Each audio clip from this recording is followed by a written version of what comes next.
एक गांव में सुमित नाम का लड़का रहता था। उसके पिता लकड़ी का सामान बनाने का काम किया करते थे, पर आजकल लकड़ी के सामानों की बिक्री बंद हो जाने के कारण सुमित एक मैकेनिक का काम करने लगा। वो बहुत ईमानदार और मेहनती था, पर उसकी आर्थिक स्थिति कुछ अच्छी नहीं थी, जिसके कारण उसकी पत्नी उसे हमेशा ताने दिया करती थी। आज विमला ने सोने के गहने खरीदे हैं और एक मेरी फूटी किस्मत। आपकी कमाई से तो हमारे रोज का खर्चा ही निकल जाए वही बहुत है। अरे ऐसी बातें क्यों करती हो? देखना, एक दिन मैं बहुत ही अमीर बन जाऊंगा। इतनी मेहनत करूंगा कि हमारे पास किसी चीज की कमी नहीं रहेगी। फिर तुम्हें कार में घुमाऊंगा। मेहनत से कभी कोई कुछ हासिल कर पाया है भला? अब आपकी चिकनी चुपड़ी बातों में मैं नहीं आने वाली। जब से इस घर में मेरी शादी हुई है, मैंने तो सपने देखना ही छोड़ दिया है। सुमित गैरेज में खूब मेहनत करता, दिन भर अपने काम में ही लगा रहता। अब तो वो अपने खाने पर भी ध्यान नहीं देता था। उसकी कड़ी मेहनत को देखकर उसके गैरेज का मालिक कहता है, क्या बात है सुमित, आजकल तुम गैरेज में दिन रात कड़ी मेहनत कर रहे हो। रात हो गई है, तुम्हें अब अपने घर जाना चाहिए। नहीं मालिक, मैं ओवर टाइम करूंगा। मुझे बहुत पैसे कमाने हैं। मैं एक कार बनाना चाहता हूँ, जिसके लिए मुझे पैसों की बहुत जरूरत है। ठीक है सुमित, जैसी तुम्हारी मर्जी, पर अपनी सेहत का भी ध्यान रखना। सुमित ओवर टाइम से मिले पैसों को एक गुल्लक में जमा करता जाता है और कुछ दिन बाद जब गुल्लक भर जाती है तो वो उस गुल्लक को फोड़कर सारे पैसे बाहर निकाल लेता है। आखिरकार मैंने इतने पैसे जमा कर ही लिए। अब इन पैसों से मैं कार के पार्ट्स खरीदूंगा और फिर उससे कार बनाऊंगा। कहीं आप पागल तो नहीं हो गए हैं? आप कार बनाएंगे? फिर तो बन गई कार। हाँ सुमन, आज तक मैंने तुम्हें कभी कुछ नहीं दिया, पर मेरी दिली इच्छा थी कि मैं तुम्हें कार में घुमाऊं। इसलिए कई दिनों से मैं थोड़े थोड़े पैसे जमा कर रहा था।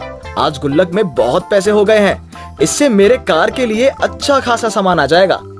सुमित दिन रात मेहनत करके कार को कंप्लीट बना लेता है।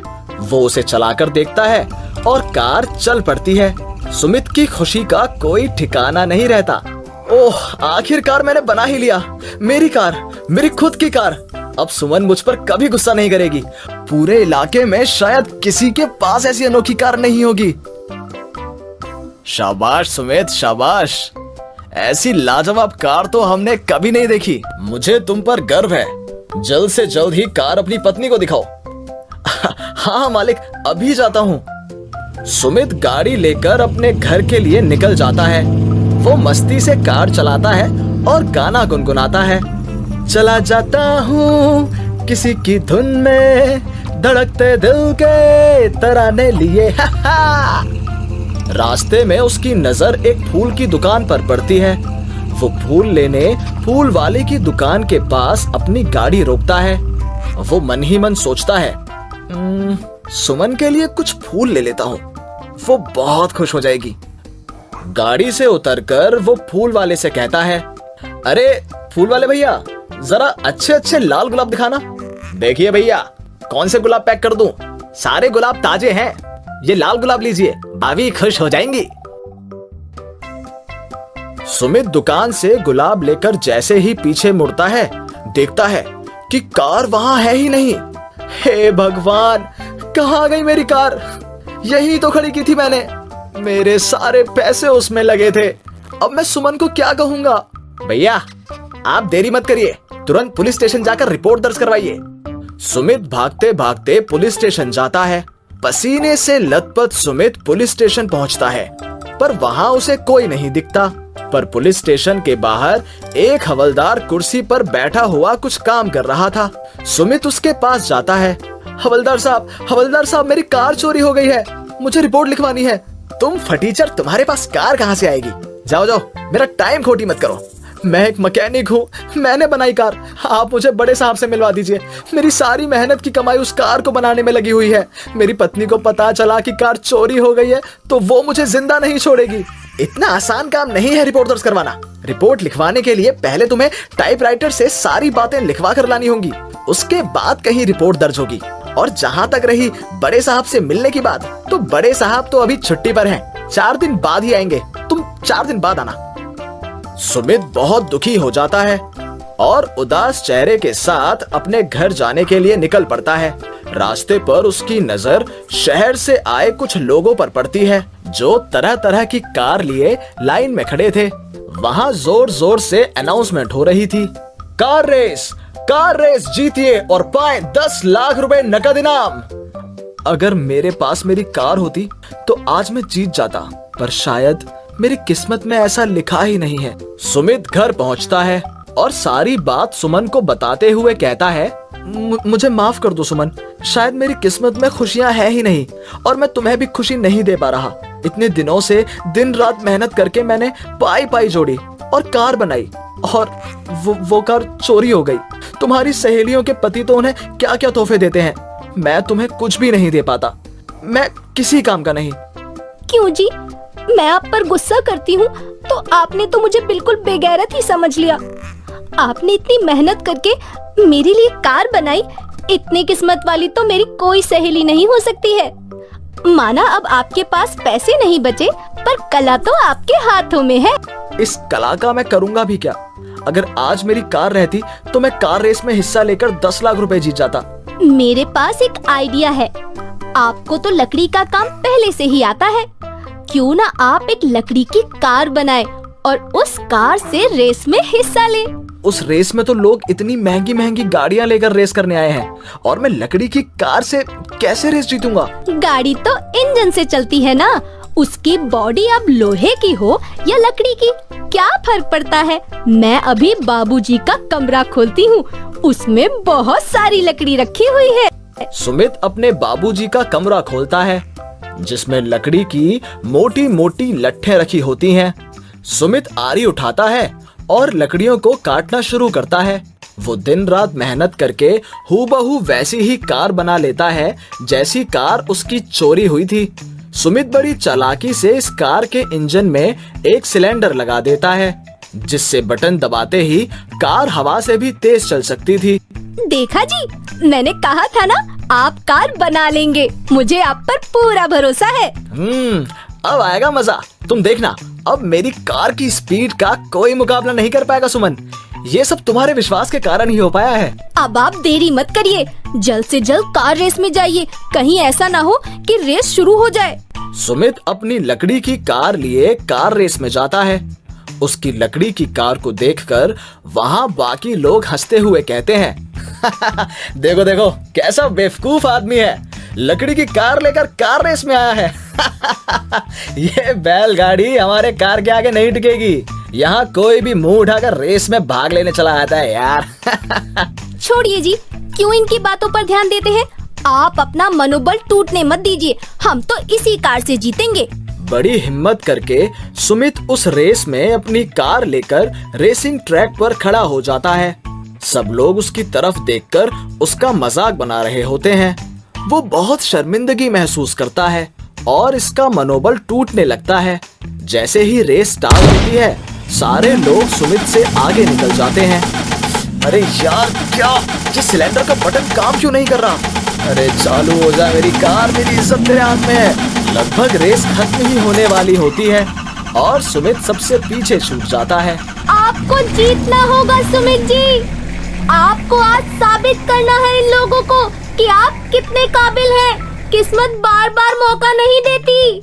लेकिन तभी करिश्मा होता है। कार में लगा सिलेंडर अचानक ही चालू हो जाता है और सुमित की कार हवा से भी तेज भागने लगती है, जिसे देख सब हैरान रह जाते हैं और सब प्रतिभागियों को पीछे छोड़ते हुए सुमित वो रेस जीत जाता है। सुमित पहली पोजीशन पाकर रेस जीत जाता है। सारे लोग सुमित की तारीफ करते हैं। वाह भाई वाह, लकड़ी की कार से ये लड़का रेस जीत गया। ये तो बड़ा होनहार आदमी लगता है भाई। हाँ? इस तरह सुमित को 10 लाख रुपए इनाम में मिलते हैं और गांव में सुमित की इज्जत बहुत बढ़ जाती है और वो लकड़ी की कार बनाकर उसे विदेशों में बेचने का बिजनेस शुरू कर देता है और खूब पैसे कमाता है।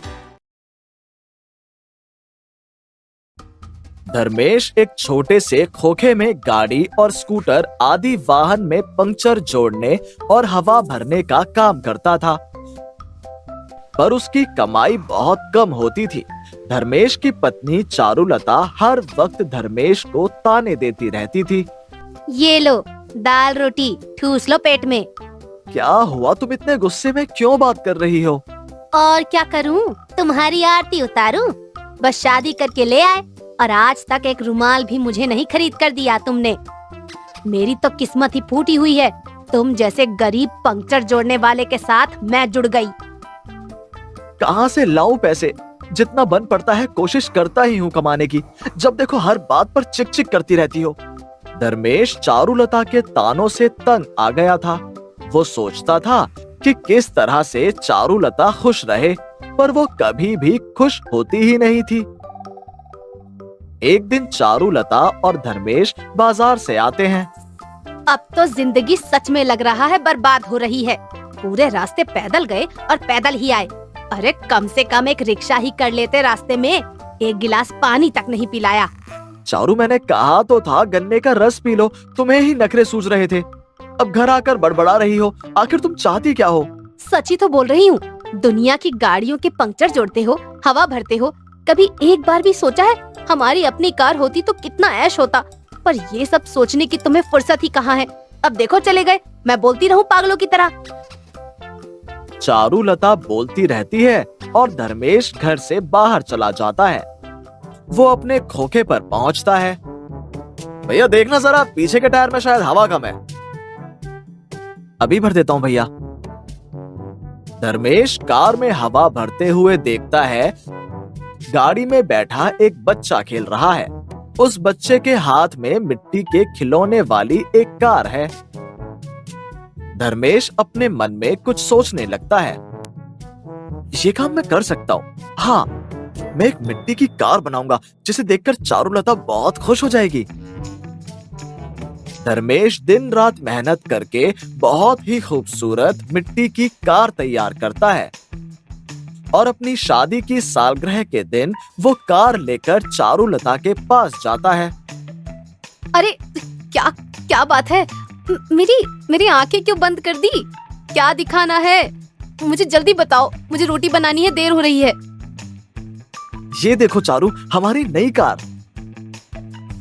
हमारी नई कार? ये तो बहुत ही सुंदर कार है। ये कहाँ से ली धर्मेश? चारू, ये खरीदी नहीं है, मैंने खुद अपने हाथों से तुम्हारे लिए बनाई है। हमारी शादी की सालगिरह का तोहफा है। ये मेरी ओर से तुम्हारे लिए। चलो ना धर्मेश, हम इस पर कहीं घूमने चलते हैं। चारुलता और धर्मेश मिट्टी की कार में घूमने निकलते हैं। सब लोग उनकी मिट्टी की कार को देख रहे थे और हैरान हो रहे थे और वाहवाही कर रहे थे।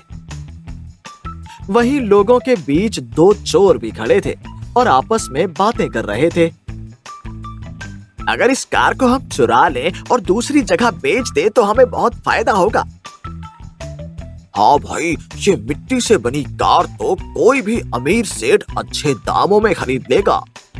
इस तरह की नई चीजें अपने पास रखना अमीर लोग बहुत पसंद करते हैं। रात में जब धर्मेश और चारुलता सो रहे थे, दोनों चोर उनकी कार को लेकर भाग गए। जब चारुलता सुबह सोकर उठी तो उसने धर्मेश को आवाज लगाई। अरे हमारी कार कहाँ चली गई? धर्मेश देखो, हमारी कार को कोई चुरा कर ले गया है, यहाँ नहीं खड़ी। चारू, मैंने तुम्हारे लिए वो कार बहुत मेहनत से और मन से बनाई थी। देखना, मैं तुम्हारे लिए एक और नई मिट्टी की कार बनाऊंगा। धर्मेश दोबारा एक नई मिट्टी की कार बनाता है। मिट्टी की कार आ जाने से चारुलता बहुत खुश होती है और वो धर्मेश से कहती है, आज मुझे पता चल गया कि आप मुझसे बहुत प्यार करते हो। देखना, एक दिन हमारी किस्मत भी बदलेगी और हमें भी एक दिन ऐसा आएगा जब पैसे की कोई कमी नहीं रहेगी। चारू, तुम बहुत सही कह रही हो। भगवान के घर में देर है, अंधेर नहीं। अच्छा चारू, मुझे दूसरे गांव के जमींदार साहब ने अपनी गाड़ी में टायर बदलने और पंक्चर लगाने के लिए बुलाया है। तो आप पैदल मत जाना, आप अपनी मिट्टी की कार ही लेकर जाओ, आने जाने में आसानी होगी। धर्मेश दूसरे गांव के जमींदार की गाड़ी ठीक करने के लिए जाता है। जमींदार जब धर्मेश की मिट्टी की कार देखता है तो उसे बड़ी हैरानी होती है। धर्मेश, ये मिट्टी की कार तो देखने में बहुत ही अद्भुत है, कहाँ से खरीदी? जमींदार साहब, ये कार मैंने खुद बनाई है। क्या तुमने ये मिट्टी की कार अपने हाथों से बनाई है? अरे वाह भाई, ये तो बहुत ही अलग किस्म की कार है। अगर मैं तुझसे एक ऐसी ही कार खरीद लूं तो कितने की मना कर देगा? जमींदार साहब, क्या आप मिट्टी की कार खरीदेंगे? हाँ भाई, मिट्टी की कार तो मैं जरूर खरीद लूंगा। इसमें बैठने में कितनी ठंडक मिलेगी और बैठने में अलग ही आनंद आएगा। ठीक है सेठ जी, मैं बना दूंगा, आप अपनी इच्छा से पैसे दे देना। हाँ ठीक है, ना तेरी ना मेरी, मैं इस कार के तुझे पूरे 20,000 रुपए दूंगा। धर्मेश खुशी खुशी घर आ जाता है। चारुलता भी ये सब सुनकर बहुत खुश होती है। धर्मेश कुछ समय बाद ही जमींदार साहब के लिए एक नई मिट्टी की कार बनाकर तैयार कर देता है और वो उसके बदले 20,000 रुपए धर्मेश को दे देते हैं। कुछ दिनों बाद जमींदार साहब धर्मेश को दोबारा गांव बुलाते हैं। धर्मेश, तुम्हारी मिट्टी की कार मेरे परिवार और रिश्तेदारों ने बहुत पसंद की। मेरे दामाद और बड़े भाई भी ऐसी ही एक कार खरीदना चाहते हैं। एक काम करो, उनके लिए भी एक मिट्टी की कार तैयार कर दो। ठीक है जमींदार साहब, मैं कुछ ही दिनों में बना दूंगा। धीरे धीरे धर्मेश की बनाई मिट्टी की कार आसपास हर जगह मशहूर होने लगती है। अब तो बड़े बड़े स्पॉन्सर भी उसमें पैसा लगाने के लिए तैयार हो जाते हैं और धर्मेश की मेहनत सफल होती है। धर्मेश और चारुलता का अमीर बनने का सपना पूरा हो जाता है। एक गरीब की मिट्टी की कार उसके सारे सपने पूरे कर देती।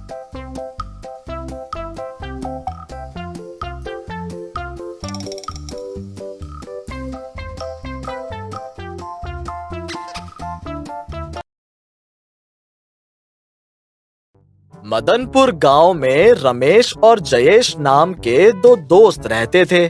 दोनों की मित्रता बहुत गहरी थी। पूरा गांव उनकी दोस्ती की मिसाल देता था। एक दिन रमेश और जयेश गांव के बरगद के पेड़ के नीचे बैठे बातें कर रहे थे। तभी गांव के मुखिया सुदेश काका वहां आ गए। रमेश और जयेश को वहां बैठा देखकर बोले, दिन भर बस यहाँ बैठे रहते हो, कभी कुछ काम ही कर लिया करो। तुम्हें पता भी है गांव में कितनी दिक्कत चल रही है, पर तुम्हें क्या, दिन भर मटर गश्ती करते रहो। काका, ऐसा क्या हो गया गांव में? अपने घर जाकर अपने घर वालों से पूछो। अरे अरे, मैं तो भूल ही गया, तुम्हारा तो घर नहीं तो घर वाले क्या होंगे। सुदेश काका की बातें सुनकर जयेश गुस्से में बोला, काका आप ऐसे कुछ मत बोलिए। रमेश मेरा दोस्त ही नहीं, मेरा भाई, मेरा परिवार सब कुछ है, तो सोच समझ कर बोलिए। मैं आपकी उम्र का लिहाज कर कर कुछ नहीं बोल रहा हूँ। जयेश का गुस्सा देखकर रमेश ने बात संभालते हुए सुदेश काका की ओर देखकर कहा, काका ये जयेश तो कुछ भी बातें करता है, आप भी तो हमारे परिवार में है ना, ये पूरा गांव हमारा परिवार है। हाँ हाँ दिखता है, वो तो गांव में पहले ही बहुत परेशानी चल रही है, तुम लोगों से बात करके मैं खुद का समय बर्बाद ही करूंगा। आप हमें बताइए काका, अगर हम कुछ मदद कर सके तो। रहने दो रमेश, इनको हमारी मदद की नहीं, हमें ताने देते रहने की जरूरत है, क्योंकि इनके जीवन का यही तो एक उद्देश्य है। जयेश की बात सुनकर सुदेश काका वहां से मुंह बनाकर चले जाते हैं। तुम पागल हो क्या? ये हमारे गांव के लोग हैं, हमसे बड़े हैं, हमारे परिवार के जैसे हैं, हमें इनकी तकलीफ समझनी चाहिए, ना कि ऐसी बेवकूफी करनी चाहिए। अच्छा, क्या तकलीफ समझे इनकी? क्या हमने पूरे गांव का जिम्मा उठा रखा है? अच्छा, मतलब तुम गांव की परेशानी में मेरा साथ नहीं दोगे? मतलब मैं खुद को अकेला मान लूं? जयेश रमेश की बातें सुनकर बोलता है, तू मेरा दोस्त नहीं सब कुछ है, मैं तेरे लिए इन गांव वालों का साथ दूंगा। अभी चलकर पता करते हैं कि गांव में तकलीफ क्या है। रमेश और जयेश दोनों सुदेश के घर जाते हैं। सुदेश घर के बरामदे में परेशान बैठा चाय पी रहा होता है। रमेश और जयेश आगे बढ़कर बोलते हैं, सुदेश काका, क्या परेशानी है गांव में? हमें बताइए, हम भी इसी गांव का हिस्सा है, हमें जानने का पूरा हक है। हाँ काका, आप बहुत परेशान हैं, हमें पता है। हमसे अपनी परेशानी बांट कर तो देखिए, हो सकता है हम आपकी कुछ मदद कर सकें। सुदेश काका रमेश और जयेश की तरफ देखते हुए बोलते हैं, हमारे गांव के किसानों के पास मशीनों की बहुत कमी है। इस वजह से वो अच्छी खेती नहीं कर पाते हैं और इसी कारण उनका बहुत नुकसान होता है। मेरे पास भी इतना पैसा तो नहीं है कि मैं गांव के हर किसान की मदद कर सकूं। काका, आप परेशान ना होइए, हम कोई अच्छा रास्ता खोजते हैं। रमेश और जयेश गांव के और सुदेश काका के बारे में सोचते सोचते घर जा रहे होते हैं। तभी उनके सामने एक कागज उड़ता हुआ आया, जिसमें बाइक रेसिंग की प्रतियोगिता का लिखा होता है। दोनों कागज देखकर एक दूसरे की तरफ देखकर बोलते हैं, तू भी वही सोच रहा है जो मैं सोच रहा हूँ? हाँ जयेश, अगर हम ये रेस जीत गए तो गांव के कई लोगों की मदद कर सकते हैं और सुदेश काका की मुश्किल भी खत्म कर सकते हैं। हाँ, और कई लोगों की नहीं, सबकी मदद कर सकते हैं। 20 लाख का इनाम है। 20 लाख? हाँ यार, पर हम बाइक कहाँ से लाएंगे? अरे मेरे पास एक तरकीब है। क्या? मेरा एक दोस्त है विक्रम, वो स्पेशलिस्ट है बाइक बनाने में, हम उससे मिल लेते हैं। हाँ, ये बढ़िया रहेगा। रमेश और जयेश दोनों विक्रम के घर की ओर चल देते हैं। विक्रम घर पर बैठकर बाइक ही बना रहा होता है। जयेश विक्रम के पास जाकर उसको सारी बातें बताता है। विक्रम जयेश और रमेश की बातें सुनकर बोलता है, इन गांव वालों ने तुम्हारे साथ इतना बुरा व्यवहार किया, फिर भी तुम इनकी इतनी मदद कर रहे हो। हमें एक बाइक चाहिए रेस करने के लिए, लेकिन मेरे पास अभी कोई बाइक नहीं है जिससे तुम रेस कर सको। ऐसी बाइक तो बनानी पड़ेगी और मेरे पास अभी बाइक की बॉडी नहीं है, बस इंजन ही है। अरे तो एक काम करो ना, तुम एक कागज की बाइक बनाओ, हम दोनों भी मदद करेंगे। बॉडी तुम कागज की ही बनाना और इंजन अपना लगा देना। आइडिया तो बहुत अच्छा है। चलो फिर लग जाते हैं काम पर। मैं इतनी बढ़िया बाइक बनाकर दूंगा जिससे तुम दोनों आसानी से रेस जीत जाओगे। रमेश और जयेश दोनों मिलकर विक्रम के साथ बाइक बनाने में लग जाते हैं और कुछ देर की कड़ी मेहनत के बाद वो लोग कागज की बाइक बना लेते हैं, जो दिखने में बहुत ही शानदार लग रही थी। तीनों बहुत ही खुश हो जाते हैं। अब तुम आराम से ये रेस जीत सकते हो इस कागज की बाइक की मदद से। रेस से पहले हम इसको चलाकर देखना चाहते हैं। हाँ, ले जाओ, बस ये रेड बटन मत दबाना। ठीक है। रमेश और जयेश दोनों कागज की बाइक पर सवार होकर पूरे गांव में घूमते हैं। गांव वाले ऐसी अनोखी बाइक देखकर चौंक जाते हैं और दोनों की बाइक देखने के लिए भीड़ लग जाती है। दोनों खुशी खुशी अपनी बाइक सभी को दिखाते हैं।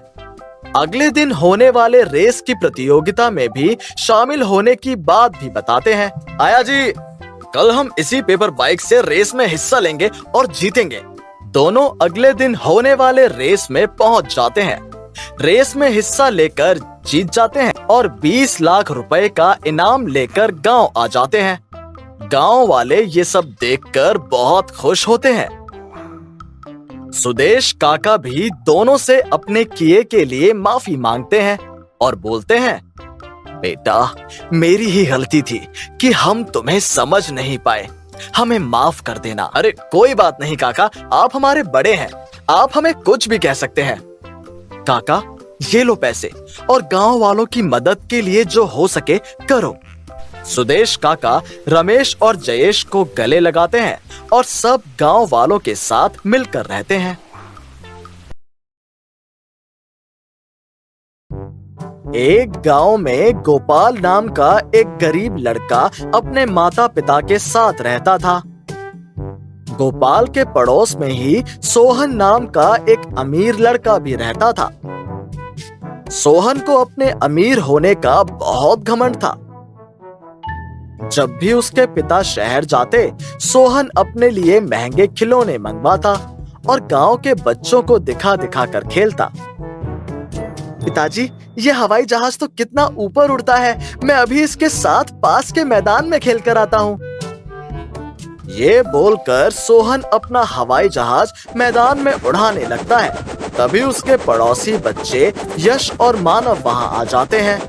यश, मानव, ये देखो मेरा नया खिलौना। पता है, बहुत महंगा है। मेरे पिताजी आज ही शहर से लाए हैं। वाह सोहन, तुम्हारा हवाई जहाज तो बहुत ऊपर उड़ता है। क्या थोड़ी देर के लिए मैं तुम्हारा हवाई जहाज ले सकता हूँ? पागल हो गया है क्या? इतना महंगा खिलौना हाथ लगाने की तेरी औकात तक नहीं है। सिर्फ दूर से ही मेरा खिलौना देखो और मजे लो। चल यार यश, हम गोपाल के साथ गिल्ली डंडा खेलने चलते हैं। ये सोहन बहुत घमंडी है, हमें अपने महंगे खिलौनों को हाथ तक नहीं लगाने देता। हाँ हाँ, जाओ उस गरीब गोपाल के पास, उसके साथ तुम सिर्फ गिल्ली डंडा ही खेल सकते हो। मैं तो हवाई जहाज के मजे लूंगा। यश और मानव गोपाल के पास चले जाते हैं। अरे, ये तो सचमुच गोपाल के पास चले गए। अब मेरा खिलौना देखने वाला कोई नहीं। पता नहीं सब उस गोपाल के पास ही क्यों चले जाते हैं, जबकि मेरे पास इतने महंगे और अच्छे खिलौने हैं। मुझे क्या, मैं तो घर जाकर पिताजी से और नए खिलौने मंगवाऊंगा। फिर देखता हूँ उस गोपाल को छोड़कर भागे भागे मेरे पास ही आएंगे। गोपाल बहुत ही अच्छा लड़का था। वो सब बच्चों से बहुत प्यार से बात करता था, उनके साथ अच्छे से खेलता था। इसलिए सब बच्चे गोपाल के साथ खेलना पसंद करते थे। गोपाल बहुत ही होनहार बच्चा था। गोपाल को एक शौक था, वो पुरानी टूटी हुई चीजों से नई चीजों का आविष्कार कर लेता था। एक दिन जब वो बच्चों के साथ खेलकर घर लौट रहा था, अरे, ये पहिए तो बहुत ही मजबूत दिखाई पड़ते हैं। मैं इनसे कुछ बना सकता हूँ। इन्हें घर ले जाता हूँ। अरे गोपाल बेटा, ये तू क्या उठा लाया है? पुरानी चीजों से रोजाना कुछ ना कुछ बनाता रहता है। पिताजी, मुझे पुरानी चीजों से सामान बनाना बहुत अच्छा लगता है, इसलिए मैं ये पहिए उठा लाया हूँ। ये पहिए रास्ते में बेकार ही पड़े हुए थे। गोपाल कुछ देर तक पहियों को देखता है, फिर उसे सामने रखे लोहे के कुछ पाइप नजर आते हैं। उसके दिमाग में एक आइडिया आता है, क्यों ना मैं इस सामान से एक मिनी बाइक बनाने की कोशिश करूं। फिर तो मुझे कहीं भी जाना होगा, मैं अपनी मिनी बाइक पर आसानी से जा सकता हूँ। गोपाल बेटा, कुछ खा ले, बहुत देर से तू भूखा है। और तू ये क्या बना रहा है? माँ, बस कुछ देर और, मैं मिनी बाइक बना रहा हूँ, जिस पर मैं तुम्हें अपने पीछे बैठाकर पूरे गांव में घुमाऊंगा। फिर तुम्हारे पैर भी दर्द नहीं होंगे। ठीक है मेरे राजा बेटे। देखते ही देखते गोपाल पुराने सामान से एक मिनी बाइक तैयार कर लेता है। माँ, ये देखो पिताजी, मैंने ये मिनी बाइक तैयार कर ली है। अरे गोपाल बेटा, ये मिनी बाइक तो बहुत अच्छी लग रही है। तभी गोपाल के दोस्त यश और मानव भी वहाँ आ जाते हैं। वाह गोपाल, तूने तो पुराने सामान से ये बहुत अच्छी मिनी बाइक तैयार कर ली। गोपाल, क्या मैं तुम्हारी बाइक थोड़ी देर चला सकता हूँ? हाँ हाँ मानव, तुम मेरी बाइक को चलाकर कहीं भी घूम सकते हो। तीनों को बाइक पर घूमता देख सोहन भी वहाँ आ जाता है। ये देखो सोहन, गोपाल ने कितनी सुंदर और बढ़िया मिनी बाइक बनाई है। और गोपाल हमें इस पर बैठने से भी मना नहीं कर रहा है। हम इस मिनी बाइक पर कहीं भी घूम सकते हैं। मेरी बैटरी वाली मिनी बाइक के सामने ये टूटे फूटे सामान से बनी कबाड़ा मिनी बाइक तो कुछ भी नहीं है। मैं पिताजी से बहुत महंगी वाली मिनी बाइक पहले ही मंगवा चुका हूँ, आज शहर से लेते हुए आएंगे। तभी वहाँ सोहन के पिता आ जाते हैं। ये देखो सोहन बेटा, मैं तुम्हारे लिए बैटरी से चलने वाली मिनी बाइक लेकर आया हूँ। पिताजी, ये तो बहुत अच्छी मिनी बाइक है। पिताजी, मेरी बाइक तो इस गोपाल की खटारा बाइक से बहुत अच्छी है। अरे सोहन बेटा, तुम्हारी मिनी बाइक पूरे 50,000 रुपए की है। इस मिनी बाइक के सामने पूरे गांव में ये गोपाल की मिनी बाइक को कोई पूछेगा भी नहीं। सेठ जी, हम जानते हैं हम आपकी बराबरी नहीं कर सकते। आप कहाँ और हम कहाँ, पर ये मिनी बाइक मेरे बेटे ने बहुत ही मेहनत से बनाई है, इसलिए आप इसके बारे में कुछ गलत ना ही बोलो तो बेहतर होगा। यश, मानव, क्या तुम मुझे इस मिनी बाइक पर बैठकर घूमते हुए नहीं देखोगे? नहीं सोहन, गोपाल की मिनी बाइक ज्यादा अच्छी है, हम इसी के साथ खेलेंगे। पिताजी, अब मैं ये मिनी बाइक किसको चलाकर दिखाऊंगा? ये लोग तो मेरे साथ आ ही नहीं रहे हैं। अच्छा, 50,000 की मिनी बाइक की जगह आज तुम लोगों को इस गरीब की खटारा मिनी बाइक अच्छी लग रही है, तो हो जाए एक मिनी बाइक रेस। मेरे सोहन बेटे की मिनी बाइक और गोपाल की मिनी बाइक, दोनों की आपस में रेस होगी। जो इस रेस में जीतेगा उसी की मिनी बाइक सबसे अच्छी मानी जाएगी। मुझे मंजूर है, मैं बाइक रेस में हिस्सा लूंगा। पिताजी, मैं भी तैयार हूँ इस मिनी बाइक रेस में हिस्सा लेने के लिए। मैं तो इस गोपाल को मिनटों में हरा दूंगा और जीत जाऊंगा। मुझे पता है सोहन बेटा कि तुम ही जीतोगे। ये तो बस इन बच्चों को दिखाना है कि कौन सी मिनी बाइक बेहतर है। सभी को पता चल जाएगा कि तुम्हारी मिनी बाइक सबसे अच्छी है। ठीक है गोपाल, अब हम रेस के मैदान में ही मिलेंगे। सोहन अपने पिता के साथ घर चला जाता है। यश और मानव गोपाल से कहते हैं, देखना गोपाल, ये रेस तू ही जीतेगा, हम तेरे साथ हैं। हाँ गोपाल, तू भी दिखा दे कि तू किसी से कम नहीं। ये सोहन तो अपने आप को बड़ा बनता है, अपनी अमीरी पर घमंड करता है। गोपाल, मैं और तेरी माँ हमेशा तेरे साथ हैं, बस तू हिम्मत करके इस रेस को जीतना। गोपाल और सोहन अपनी अपनी मिनी बाइक लेकर मैदान में पहुंचते हैं। दोनों में रेस शुरू हो जाती है। गोपाल की मिनी बाइक सोहन की मिनी बाइक से आगे निकल जाती है। सोहन की मिनी बाइक की गति धीमी हो गई थी, इसलिए गोपाल ये रेस जीत जाता है। गोपाल के माता पिता यश और मानव सब बहुत खुश होते हैं और खुशी से ताली बजाने लगते हैं। गोपाल जीत गया, गोपाल जीत गया। गोपाल, तुम्हारी मिनी बाइक सच में बहुत अच्छी है। मेरी मिनी बाइक की बैटरी खत्म हो गई थी, पर तुम्हारी मिनी बाइक अपनी रफ्तार से लगातार चलती रही। हाँ गोपाल बेटा, तुमने जो ये मिनी बाइक बनाई है, ये सच में बहुत अच्छी है। इस मिनी बाइक रेस के विजेता तुम हो। शुक्रिया सेठ जी, मुझे इतना प्रोत्साहित करने के लिए। वैसे सोहन की मिनी बाइक भी बहुत अच्छी है। यदि ये इस बाइक को पूरी तरह से चार्ज करता तो सोहन की मिनी बाइक भी तेज रफ्तार से दौड़ती, बीच रास्ते में कभी नहीं रुकती। गोपाल बेटा, तुम बहुत ही समझदार बच्चे हो। देखना, एक दिन तुम बहुत बड़े आदमी बनोगे। जीते रहो बेटा। सभी गांव वाले भी गोपाल की बहुत तारीफ करते हैं। गोपाल ने साबित कर दिया था कि हम जिंदगी में मिनी बाइक रेस या फिर कोई भी रेस जीत सकते हैं, यदि हमारे मन में उस रेस को जीतने की सच्ची लगन हो। हेलो दोस्तों, कैसे हैं आप सब? हमारी कहानियां देखने के लिए हमारे चैनल को सब्सक्राइब कीजिए और हाँ, बेल आइकॉन पर क्लिक करना मत भूलिएगा।